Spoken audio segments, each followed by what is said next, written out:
I'm here with Ken Baker. What's up, Ken Baker? I'm doing awesome. How about you?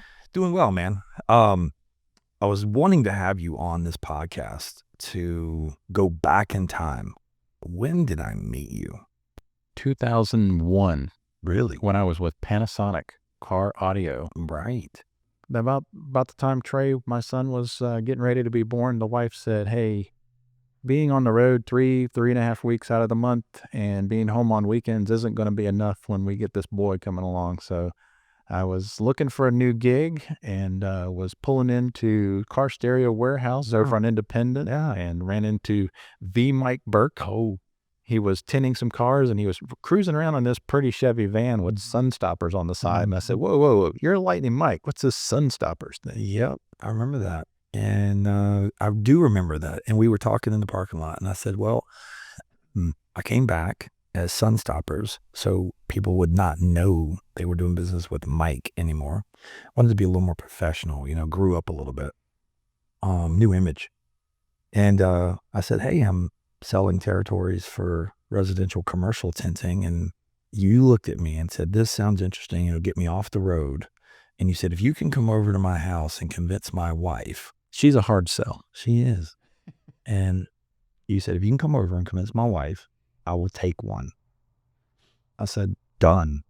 I went and drafted up some kind of contract and then came over to your. Oh, yeah. Look, totally legit. It was like 2 or 3 pages. It was awesome. So you came over and you talked to Carrie, my wife, and she's very hardcore. She can read people pretty well.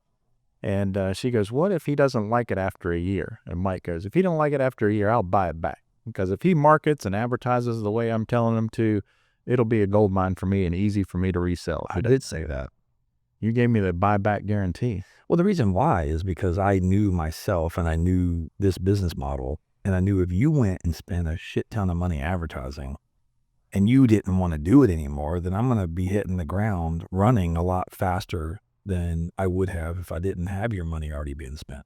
And, I'm a go-getter. So from day one, I was stuffing mailboxes and moving my nice little yard sign from house to house. And I got so many HOA complaints because they felt like my signs were all over their neighborhood, but it was actually moving from one house to the next house to the next house. That was back when we did all the guerrilla marketing. Oh, we yeah. really. Postcards, everything. We door stuffed, like mailbox stuffed, thousands and thousands. I mean, we literally were putting out postcards all the time in mailboxes.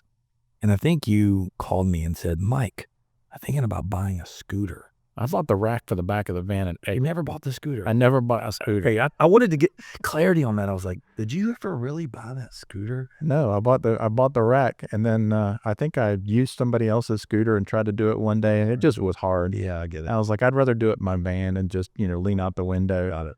But the great thing about the old mailbox stuffers was that literally you could pull into a neighborhood of houses that were $400,000 or $500,000, and you could put 35 flyers out and you get 2 calls off of that. And it was almost a guarantee. Like if you put them in the mailbox, somebody was calling you. When you have those big arched windows in the foyer, the big tall ones that are kind of half square with a little moon on the top, and they all face the afternoon sun west, and you could literally go door to door in a neighborhood on one row and go, hey, your neighbor just got their windows tinted. I think you have the same problem they do, and the heat's coming in, the glare's coming in, it's fading your floors, and it's making your house hotter. And they're like, oh, absolutely. So I had the little stick-on compass on my windshield, like literally the floating compass, and I could just drive down the street and go east, west. Okay, I'm going to hit every single one of these and stop into a business or stop by a house, and just like these guys are getting pounded. And sure enough, I'd get a phone call. If you walk into a business storefront and you're like, these guys get it right in the afternoon, and if there was somebody sitting at a desk at that front window, as soon as I said, hey, I see you guys get a lot of sun, I would get the, oh my God, thank goodness you came, because I've been telling my boss all week long how bad it is and how hot it gets out here. And it was like taking candy from babies. I mean, everywhere you went, like as soon as you walk in, they'd be like, oh, there's no soliciting. And you're like, oh, I'm just dropping off a card. I see you guys get a ton of sun. And they'd be like taking me back home. Hey, this is the guy who saved me today. Yeah, we actually took some samples. I think we had a not a paper, like a paper cutter, and we made samples with stickers, and I would do that as well, and go hit stores and go, look, I don't want to sell you anything. Can I put a sample of a piece of film on your door? And if you don't like it by the end of the day, you just take your fingernail and pull it back off. I sold jobs just by putting a sample up. Oh yeah. And how long have we been together? 18 years? Has it been that long? Yeah. No shit. How old's Trey? He's 18. That's how I met. It makes it easy. I make things easy too by my kids. Well, there's also, I got married in 2000. So whatever year it is, that's how many years I've been married. Love it. So now got you on the podcast. Got a little backstory. You came to work with Sunstoppers on your own. You had your own territory. Yes. And it took probably 10, 12 years for us to kind of grow Charlotte to a place where it was like, you know what, let's just merge. We were overlapping. Like literally, I would see your guys, my guys would be driving right through your area. It was because we'd said, look, it's based on relationships. Because I was doing business with certain construction companies or certain people, and they would say, well, I've got a house here and I've got a business here. And so we were constantly crossing over. And there was a year and a half, I think I actually operated, ran your territory and did estimates and everything else in South Charlotte. And I would be working your territory harder than mine, and I was only getting a percentage of your sales. Oh no, it was just easier for us to grow. And then we've always had our eye on franchising. Yeah. And so it took quite a bit of time for us to sit down and create this FDD. It's a document the government requires you to have if you're selling a business. And it took some while. It took about a year to get it together. We finally have it. We're launching it as of now. So 2025, we're going to be focusing on franchising the Sunstoppers brand for residential, commercial tinting, roller shades, and blinds. And I want to get your input on what you see that we're going to do in 2025. Well, I think it's going to be terrific.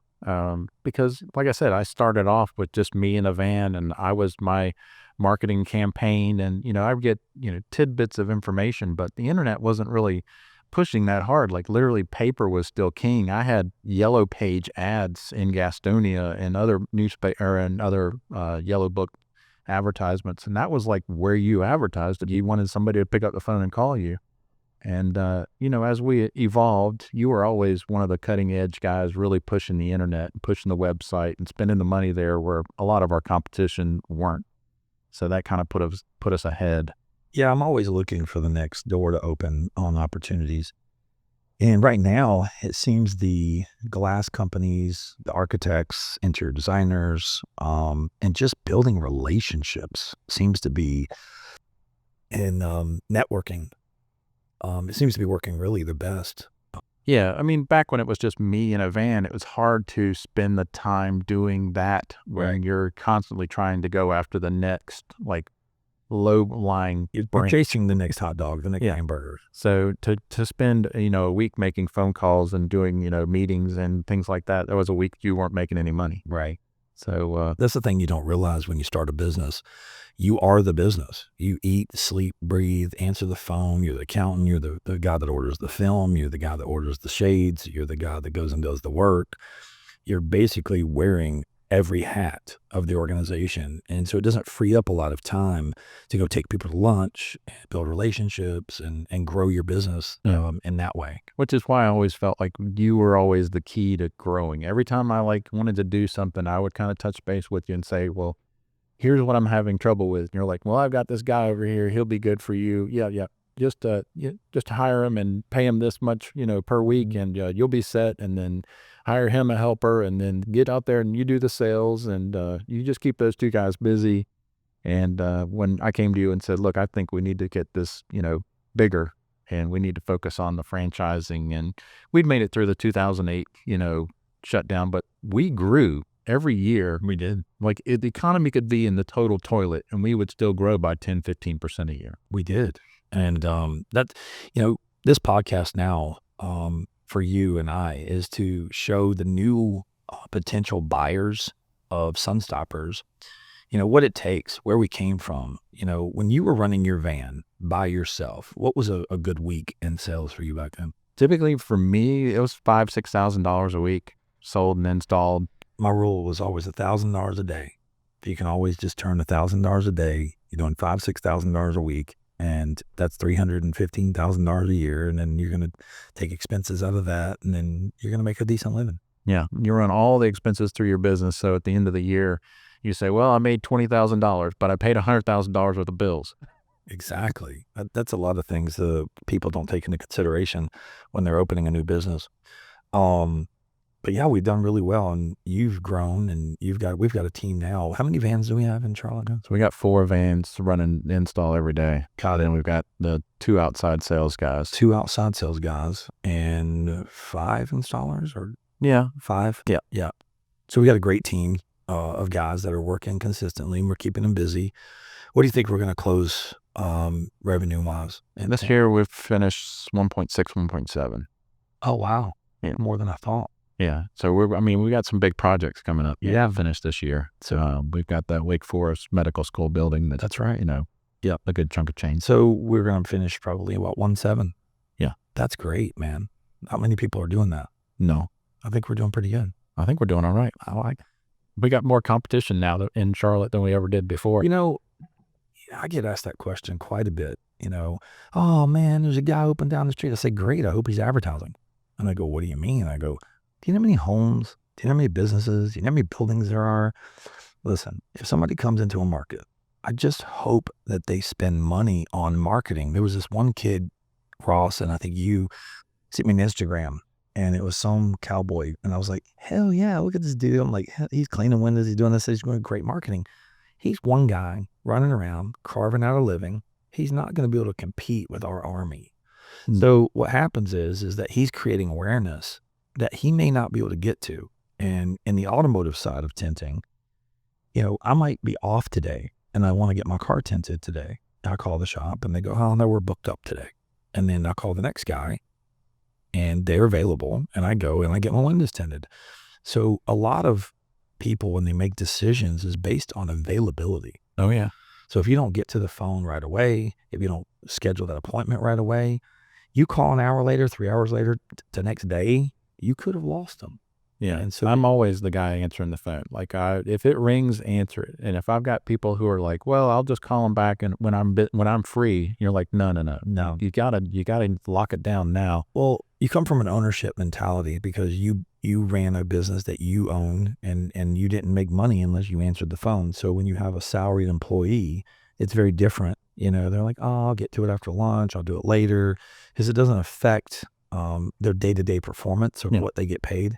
So salespeople, to me, is now in 2024, my key focus is to get into focusing the art of salespeople. You can't teach a real natural ability in sales. You have to have a charisma and a salesmanship to you naturally.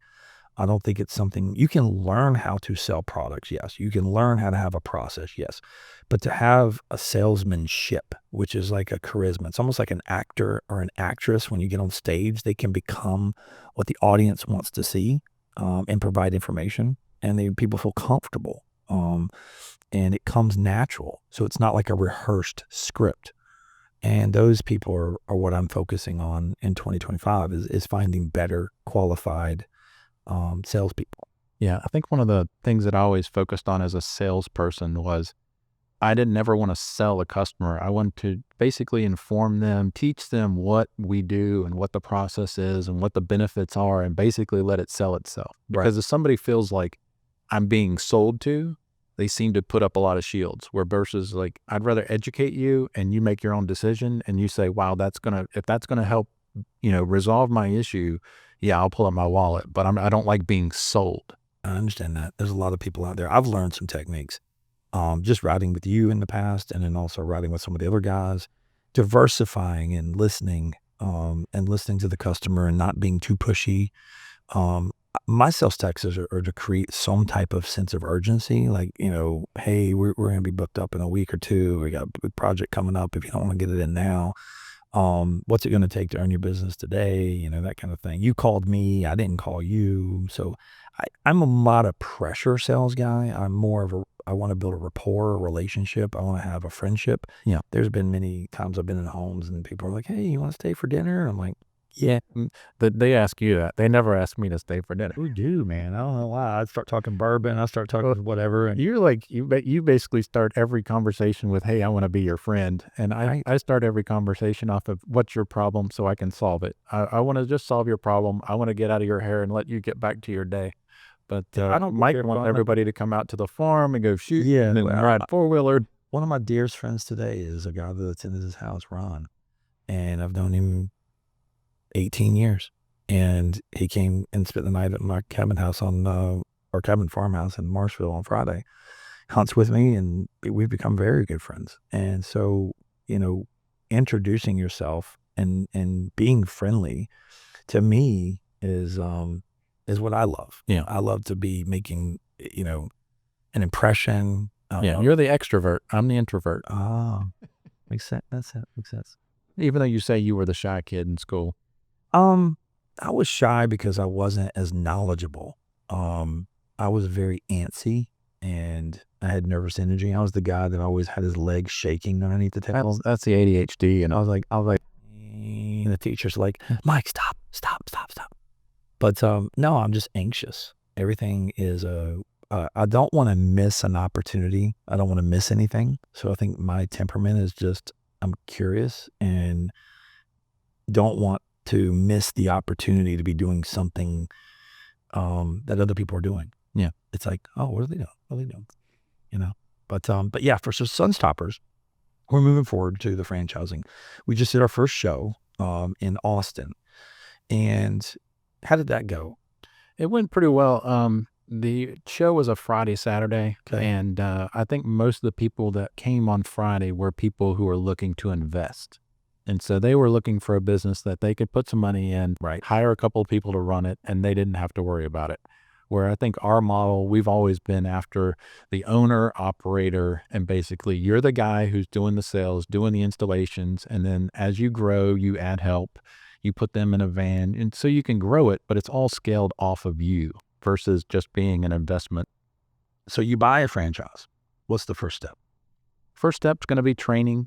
You're going to start out with Expel in San Antonio, basically spend 3 to 5 days there. They just basically are showing you how to use the tools, what you're going to be operating on, what the basic, installation looks like. And then you'll come back to Charlotte with us, ride with our sales guys, ride with me, ride with you, and then do installations with Ross and some of the other staff and just kind of see what the different things that you're going to run into on a daily basis are. Because anybody can stick a piece of film on a window, but if you go from a metal frame to a wood frame to a rubber seal, it's just knowing around, like how to get around some of the issues that you're going to have to get a better install. What about the shades? Shades are great.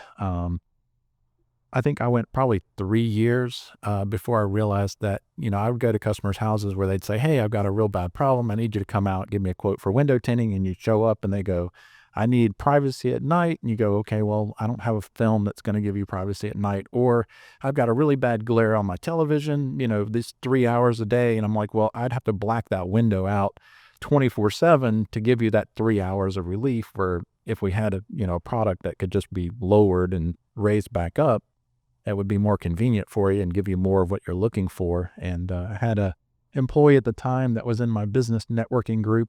His name was Harp Heffernan. Yeah.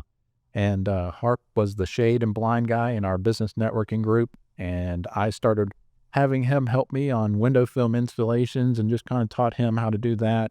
And then gave him the opportunity to sell roller shades and blinds to my customers while he was there with me. And he left Rock Hill, moved to Florida, and he was a fishing boat captain for like 12 years down there. Called me up and said he was moving back to Charlotte. And before he did that, he said, you can sell blinds and shades. You don't need me, right? And I said, I know. Well, I can get, the sample books and sell blinds and shades. So I sold all that during the period of time that he was in Florida. But he called me up and said, hey, I'm moving back to Charlotte and I'm going to start my window shade business back up. And I said, no, you're not. You're going to come work for us. Harp's amazing. So when you buy a franchise and you learn the art of window tinting and window film and the product knowledge, you move over into the roller shades and blinds. And we have 2 different companies. Is it Alta, Norman, Interroll? Yeah, those are like the three that we use And we have a training program set up with one or two with Norman. with Norman. Okay, and so they would go there and learn. It's 2 or 3 days there, basically learning the product. It's not really an installation training. I think it's more about learning the product and when you would use certain types of product, and that way you can ask the right questions to the customers and limit the number of books that you're having to show the customer. What's our percentage of film versus shades? I would say we're probably 60 film, 40 shades right now. Do you think that shade business is going to increase over time? I do. We have not been pushing it. We just really started marketing it in the last 2 years. Yeah, so it's going to grow. Yes. I think we've sold probably close to 12 or 13,000 just in the last 3 days here in Charlotte. Oh, wow. So it's growing. And then we have a great relationship with Insaroll, which has national accounts like Discount Tire, Chipotle. We do like Smash Burgers. We did a Perry Steakhouse up in Raleigh. Right. So this relationship that we have with them, basically we go measure and install the shades. We're not getting the markup on the shades, but we're getting the labor, which I'm perfectly happy. We just did a Chipotle in Hickory, which is about an hour away from Charlotte. And Harp and I went up there, spent 2 hours putting up shades. I'd spent maybe 20 minutes before measuring another trip. So 2 trips, probably a total of 3 hours worth of work. And we pocketed $1,700 in labor on that. That's crazy. I mean, it's quick and easy. Good. And it doesn't require me to advertise anything. It's just a phone call from them. Thank you, Ken. You're welcome. I'll give you that. That's awesome, man. Good for you. I know you work your ass off. We're going to get you out of the field as much as we can in 2025 so you can go sell franchises. Well, we'll get them boys busy. I didn't have any free people this week. I had to go and do it myself. Oh, poor baby. I like putting up shades. It's a piece of cake. Yeah, I know. You're tall, though. So you move into the process of learning the product, learning the shades, learning the tent, learning how to build the infrastructure. You get a van. We upfit the van with a certain luggage type package in the back. And we also put a couple different wrap options. We've got a mild wrap version, which is a little less expensive, which is decals and letters. And then we've got one that's kind of a half wrap, and then we've got a full wrap. So it depends on the budget of the people that join. We can give you 3 options on what you want to do with the van. And then when you hit the ball rolling in your territory, we have strategy, marketing, and things in place, and we will ride with you for a day or two and try to, once they get leads and get a bunch of things, we'll go out. So once they get some things lined up on their calendar, they've got some installs, they've got some estimates, we'll go out and spend a couple of days riding around, kind of see what their process is, see how their installation's going, and see what we need to do to fine tune it. What do you think the turnaround time is from when a guy meets you, says, I want one, makes the commitment, to having him in the van ready to turnkey? What do you think the timeline is at? I mean, from the time that when I bought my franchise or our licensing agreement, I think in 60 days, I was out doing sales and installations. And the first week I was out, I sold a job that was probably $3,500, $4,500, and it was all individual panes. And I said, I need help because there's like 350 panes that I need to get done. And it's definitely slow going. I hope y'all know. You did. You sent me some help. Did I come or did somebody else? I think you came out for maybe a day, but I think most of the guys were from the automotive side that were helping me out. But we showed the customer, we're like, hey, this is what it's going to look like. It's not going to be the prettiest thing in the world because we're dealing with wood frames and things like that. But setting expectations is key. Set expectations is always key. Yep. But now we're looking forward to it. The cost of entry, what's our franchise fee? $35,000. $35,000 is your territory and your franchise fee. Some other places is a separate franchise fee and territory fee. Good. And then we have a marketing department that will handle your Google ads, your Facebook ads, your content creation. We've done home mag, like your magazine monthly mailers. They have home advisor.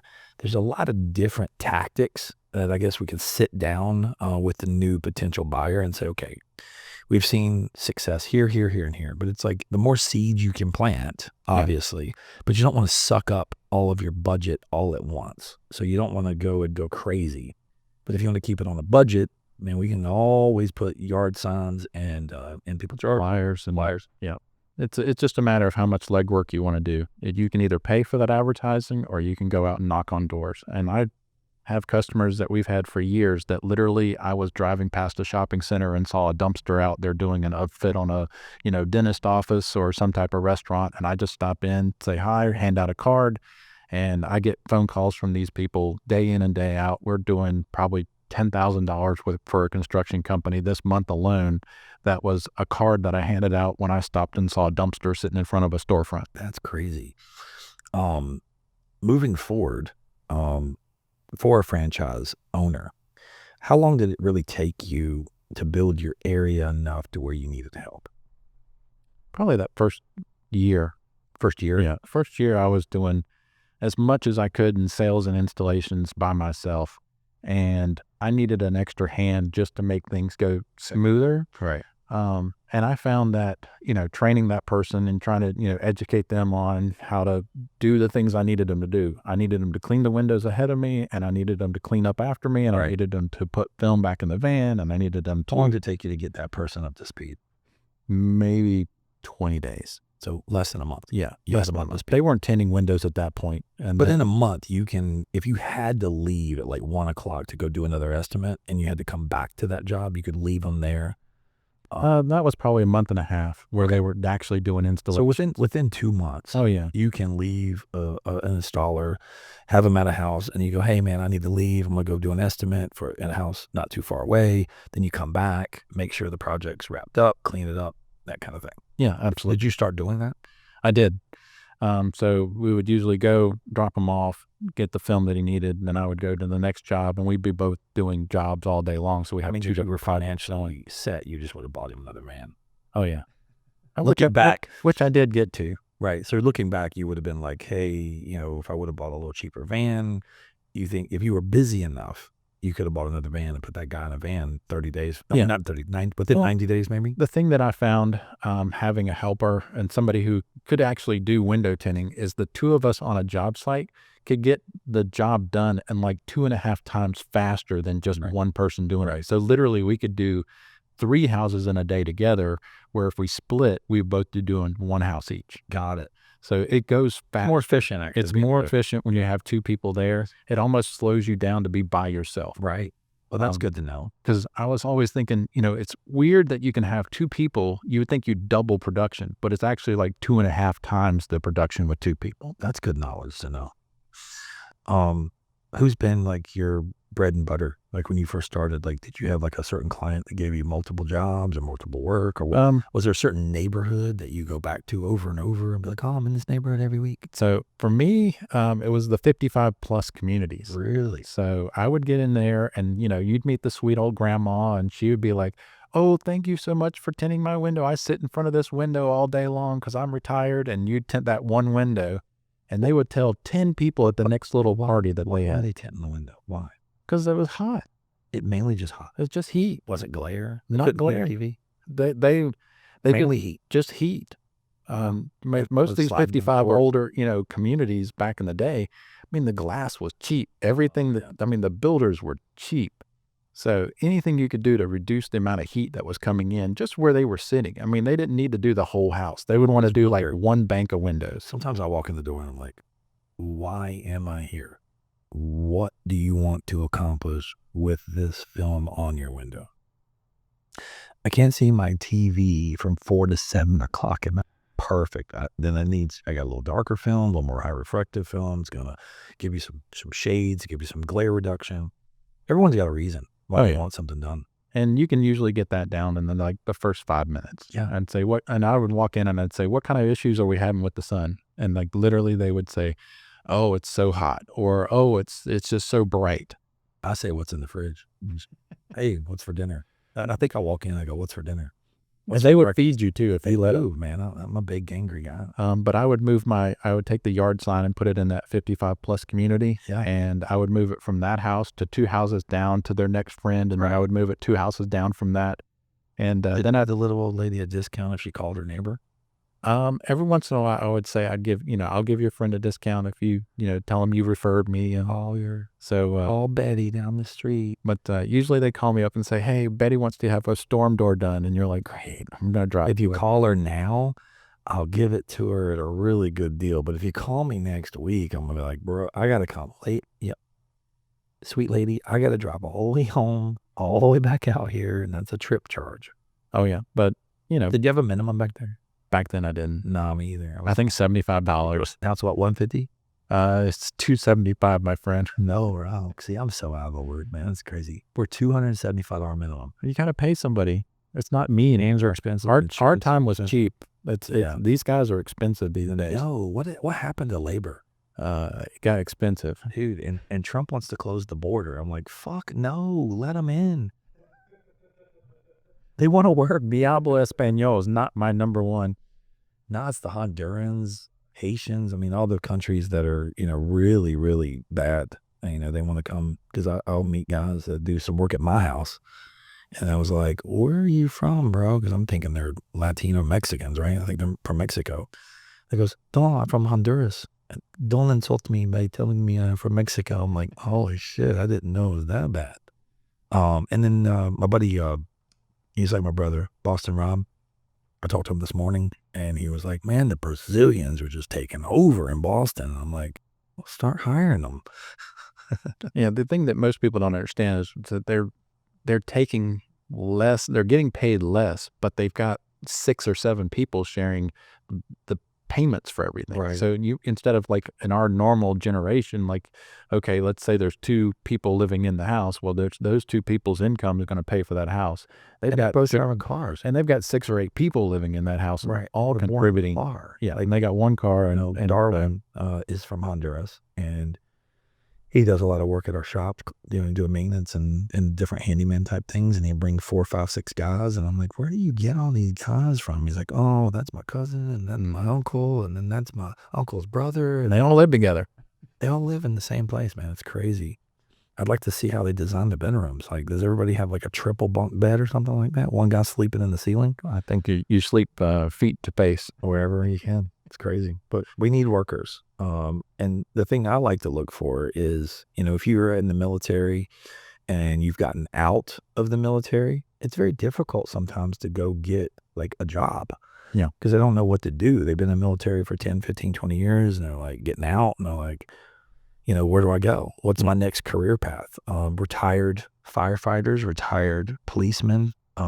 It just seems like if they're a hardworking individual that has some structure to their life, this is a very good opportunity for them to jump into a business that doesn't cost too much to get started. You can go get a car, like a car payment, a van payment, for, $500 a month, for a van. And that's a couple of storm doors. You tent 2 storm doors a month, pays for the van. Then you get some marketing, and then you've got to do the labor and some sales, but it grows. Yeah. I feel very confident that when I said, I will buy yours back, I was confident. You can't have it. Oh, well, I'll buy mine. I would. He's been trying to buy it for a year. Yeah, I've offered you every year. I think every year for the last 10 years, I've offered to buy it back. Yeah. It's the biggest mistake. It was I keep telling my wife, I said, Michael, write me a nice big check and I can retire and go play tennis and golf. And she goes, you need a J-O-B. Yeah, I know. And the thing is, I've had multiple offers on the Sunstoppers brand in all the stores. And I'm just like, then what would I do? The thing is, I'm still having fun. I love the growth, and I don't want to ever sell the brand or the model Sunstoppers, because it's what I enjoy. It gives me the platform to sell. It gives me the platform to meet new people. It gives me the platform to hire new people, train, grow, build new relationships. And my son is now involved in the business. My girlfriend, my ex-wife, we it's a family. I still look at this as a family ran business. It is.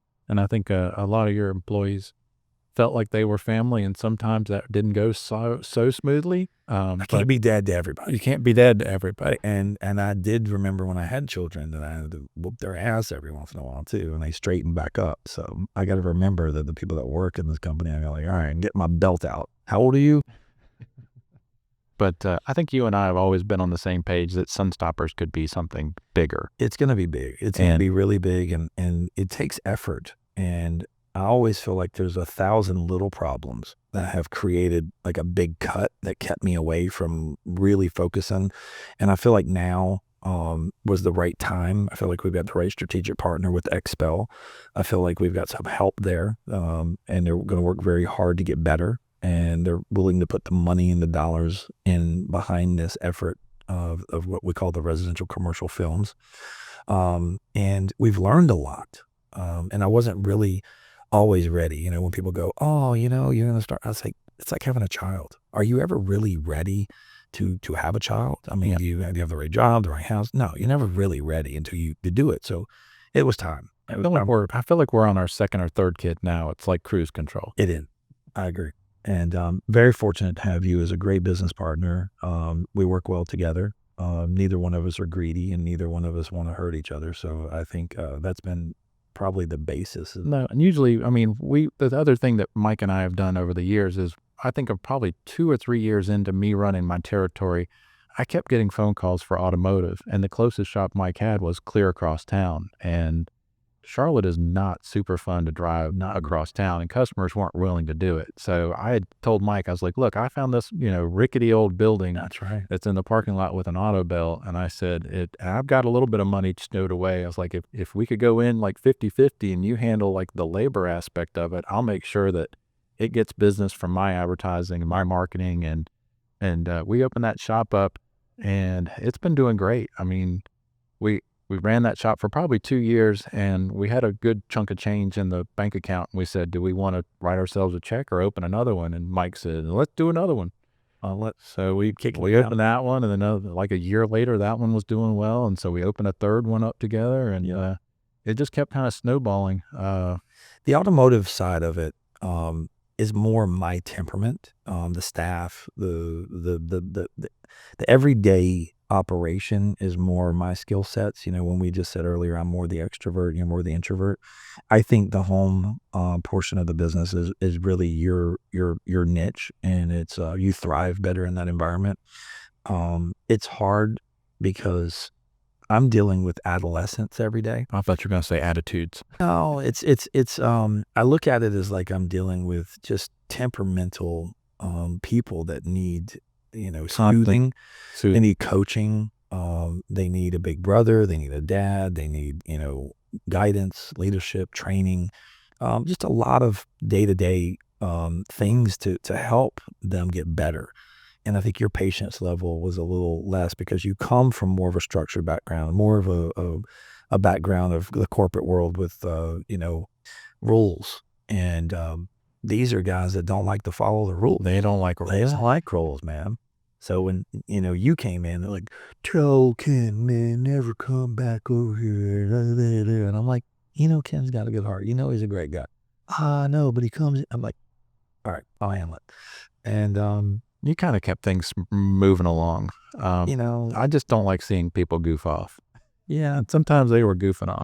I look at the end of the numbers. I look at the week and go, did we pay the bills? Did we lose anything? Did they back a door off the car this week? What bad things happened this week? No, what good things happened this week? Nothing good or bad. Okay, it was a great week. It was a great year. Exactly. But yeah, man, I'm super excited for 2025. This podcast is to basically launch the franchising of Sunstoppers, and we're really excited. Ken Baker is going to be heading up 2025. We're going to be going and doing the booths, the trade shows. They're not really trade. It's franchise expos. Franchise expos, and I also want to do like career days at some of the technical schools. Awesome. So that would be another option where we do like some internships and have people come and work with us. Yeah, if anybody wants to come and do an internship with Sunstoppers, reach out to us at sunstoppers.com. We have a franchising page link on our website. We just wanted to do a little podcast here to kind of explain the background of where Ken came from and how he got started with Sunstoppers. And this is a good platform for the new franchisees to watch and get to know us. Ken Baker, Mike Burke, and I'm the founder of Sunstoppers and the originator of the logo, the brand, and the marketing. But Ken is the guy that I was the dummy that basically did the guinea pig. He was the guinea pig, man, and he's still here and he's doing great. And I promise you, he and I would buy back the businesses if you're not successful. Like we really would. I mean, from our if heart, you market, you go out you there, market, and you do it steps by step by step. You're never going to get rich quick. Nothing in the world is get rich quick. If you buy a franchise, we're looking for workers that want a job, that want a career, and to get 2 vans, in 3 years, then you're the salesperson and you got 2 vans, then you could be doing $1 billion in business. It takes 2 vans, 2 installers, and 1 sales guy, and you could be doing $1 million. Yeah. And I mean, where we were back in the day, we were selling stuff for $4 or $5 a square foot. I know we're getting 10, 12, 15. 10, 12, yeah, Yep. depending on the film. Well, the films are so much better. Yeah. I mean, the technical aspects of the films are incredible. I never in a million years knew that you could get a clear film to perform more efficiently than like Solar Silver 20. We used to have to like mirror houses to get efficient. It had to be so dark. Yeah, I know. It's insane. So if you got a house that's got heat issues, the air conditioner is working unevenly, there's 3 different air conditioners and the rooms are hot, call Sunstoppers. We'll come in and solve that problem. If you've got heat issues with your home, if you've got glare issues where you can't see TVs or computer screens or your iPhone in your kitchen, or what else? Exterior patio shades. Exterior patio enclose your patio and basically turned it into a screened-in porch. But when you want to have it fully open, you just push a button. And then you got a motor for now shade. Motorized. You can do it to your phone. You can link it to your phone and hit boom. You have mood setting at night at 5:30 when you want to have the mood setting. You can come to my house and say, Alexa, lower exterior roller shades. Yeah, it'd drop it off. Yeah, it'd drop it right sound like that. Oh, yeah. Oh, you suck. You suck. Your house is a smart house. I hate it. I got an old farmhouse. So, well, I mean, I can't work the TVs, but that's okay. It's all right. I can make the shades do what I want them to. You know, the thing is, I'm not that smart, but I know smart people. So, but I'm out in the field. I don't have time to enjoy a house. Too busy working. But anyway, so marketing, sales, Sunstoppers, franchising, give us a call. Or go to our website, sunstoppers.com. I appreciate everybody tuning into this little simple podcast that we were doing. This is Kim Baker. I want to thank Kim for his time. Thank you. Ken's amazing. And I look forward to working with all the new potential franchise. Happy to answer any questions. Come here, ride with the guys, see what it's all about. We're not to money first and then figure it out. Yeah. We want a success story after success story after success story. I'm hoping if you can clean military boots, then you can clean windows and stick film on it. Exactly. If you like to keep your car clean and you have a little bit of some work ethic, give us a call. We'll put you in a career path towards owning your own business. I was just going to start asking people, how many times did you wash your car this week? And if it's not once, then you're not my guy. You know what, Micah? That's the new question on our if you want to own a franchise, how many times do you wash your car a week? If they say never, then they're not a candidate. Say bi-weekly. Bi-weekly. I've washed mine 3 this week, and I wash my truck every other day. Yes. If you under certain coating and stuff, you don't need. You can just. Yeah, exactly. Yeah. Yeah, exactly. Charlotte's a dirty place. I know. But man, thanks for your time. I really appreciate it. And if anybody's got any questions, give us a call. Sunstoppers Franchising 2025. Buy one today.